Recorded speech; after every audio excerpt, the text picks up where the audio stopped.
ته پر منبر د کرنل نوم نسي اخیستلی، د برګیډیر دا نسي اخیستی، د ډي سي دا نسي اخیستلی، ته نن د لغړي نوم اخلې چې نن په ما او تا کې زما او ستا په لنګوټه کې څه غیرت ولی، یو څه همت راکې پکښې ولی، نن ولاکه د ملک بادشاهیتوب د وطن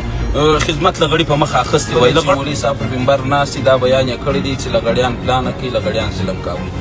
نو مولوي صاحب خو زه ولاکه پېژنم چې څیار یو دی. زه هغه مولوي صاحب ته وایم چې ته پر منبر باندې مو خلکو ته دا وایي چې لغړیانو ظلم کوي، نو ته یې څه په د خپل ګریوان کې وګوره چې زموږ وروستۍ د ملایانو څه حال دی چې ته پر منبر د کرنل نوم نسي اخیستلی، د برګیډیر دا نسي اخیستی، د ډي سي دا نسي اخیستلی، ته نن د لغړي نوم اخلې چې نن په ما او تا کې زما او ستا په لنګوټه کې څه غیرت ولی، یو څه همت راکې پکښې ولی، نن ولاکه د ملک بادشاهیتوب د وطن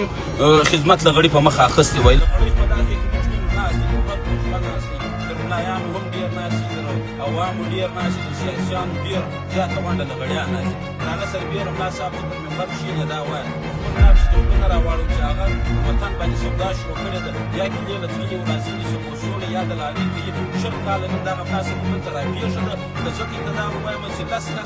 مشران علما ته راپوسل دا ښار لغړی به هم په پسې، سیاسي به هم په پسې، خان ملک به هم په پسې. که چېرې ما او تا د حاجي خیال ساتو، ما او تا د حاجي رسوا راکاږو، ما او تا اتم کوو چې سر پې راکړي، نو نن به خود پر ما او تا باندې لغړی پر دا ځای بادشاهي کې د لغړي د موشي داسې چې نن به دا یخ کې، په دا دوړو کې، په دا ژمي کې دلته ناست دي، موږ ته وایه هغه انګېټې ته یا په ګرم مسجد کې ناست دی، هغه دلته وایي چې دا لغړي د هغه د کار خلاف کړي دي. ما او تا کې څه غیرت ولی، نن ولاکه لغړي دا کار کړی. او بله خبره یې وه دا کوم پر پوسټو باندې چلېږي چې د عمارت د پاسپورټ افسر خوښه ده، ما له ډېرو خلکو په شخصي راټاکي دا راواستولو. زه هغو خلکو ته دا وایم چې پر دا ځای عمارت اوس 3 کاله 4 کاله کېږي راغلی دی، د دې څه مخکې جمهوریت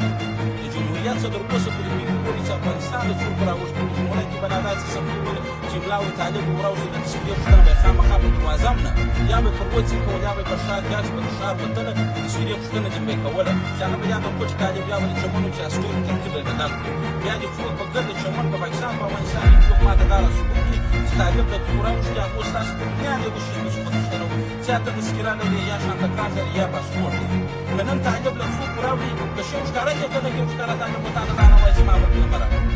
چې پښتون به ځان ته څوک وایي، خلک یې نه په طالب پورې دا نه تړي چې ولې په تذکره باندې کاپه وي یا ولې د جمهوریت که اوس عمارت دی، طالب به ستاسو د شي پوښتنه کړې ده که دې ښکاره کړي خو نه شي جان کړي، نه دې ښکاره هم نه شي جان ځه